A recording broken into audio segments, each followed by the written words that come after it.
olunako mu nkambi ya NUP lwatandise nga lwa mirembe. Kyokka mu budde obwakawungezi Robert Kyagulanyi Ssentamu nga ye pulezidenti w'ekibiina ki National Unity Platform bw'abadde ayogera ekitundu ky'e gy'abadde agenda okwenjeza akalulu obudde obwakawungezi asanze poliisi ezibye okuba erimutuusa mu kitundu ekyo ne batandika okukwata buli abadde naye.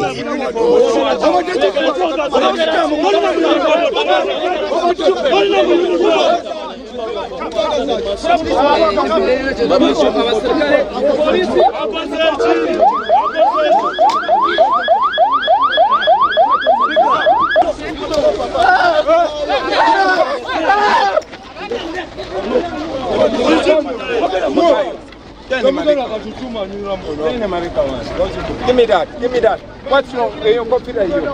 Look at it. Hello.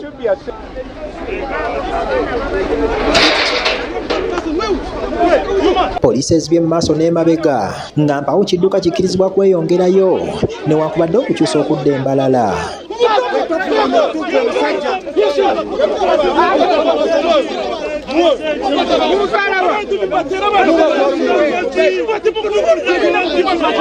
Muchidi wuno weba criminal bakozesa mwe bakozesa gwe goli slave goli house negro yo house slave.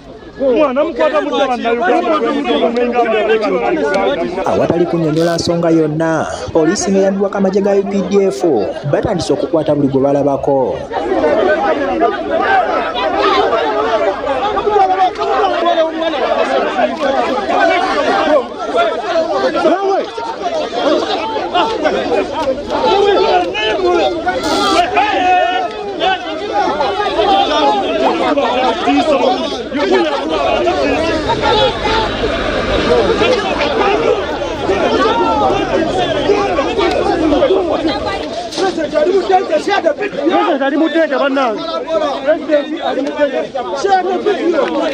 Kyagulanyi agezezaako okubuuza abasirikale ogubadde kyokka nga mpaawo amunnyonnyola.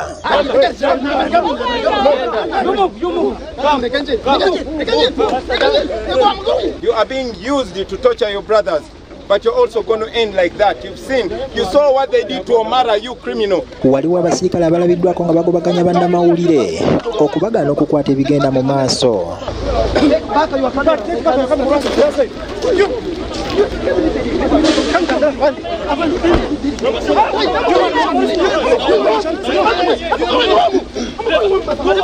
Waliwo omusirikale wa poliisi alabiddwako nga ebisumuluzo by'emmotoka za Kyagulanyi. Kyagulanyi bw'atyo n'amusimbako emisinde okutuusa lwe babimuddiza.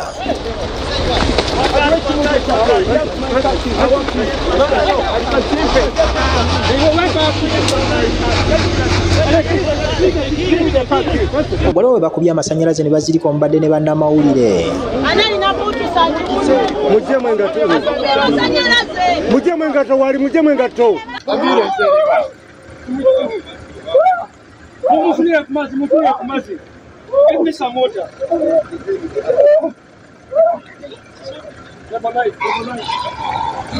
Tuzidde musango kifenna tuli berere batwambudde yambudde. Abantu gobakoze omusango. Tulina omusango.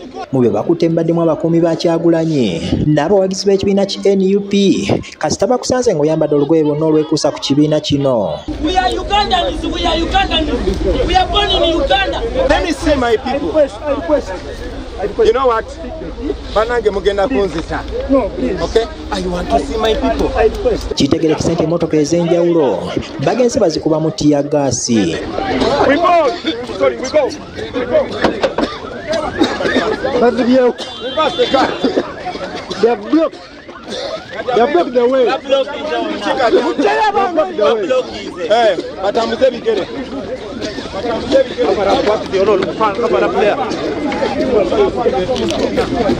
N'emmotoka ya Kyagulanyi tebagitaliza nga bagikubye mu tiyagaasi. Mukyala we Babiitungo Kyagulanyi mwabadde atudde. Abasirikale b'amagye ne poliisi balabiddwako nga n'abamu babayisaamu ensambagere.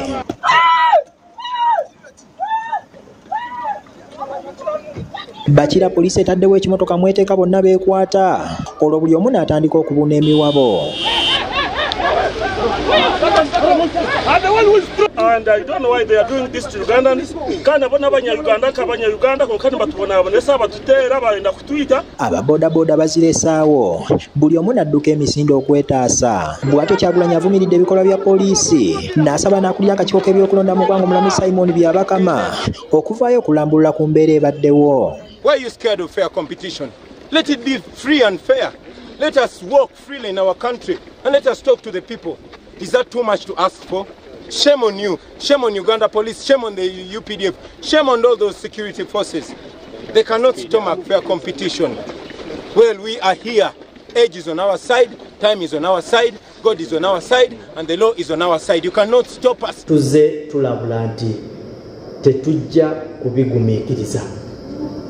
Era leero tusazeewo ne tukola ekikwekweto because abantu ababadde bakola ebintu bino bwe bamala nga baddukira mu groups, bwe bamala nga balinya drones nga badduka bava mu district endala ne bagenda mu ndala.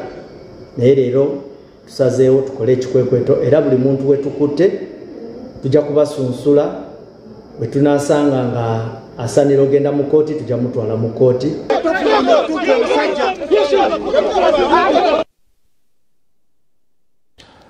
Weewaawo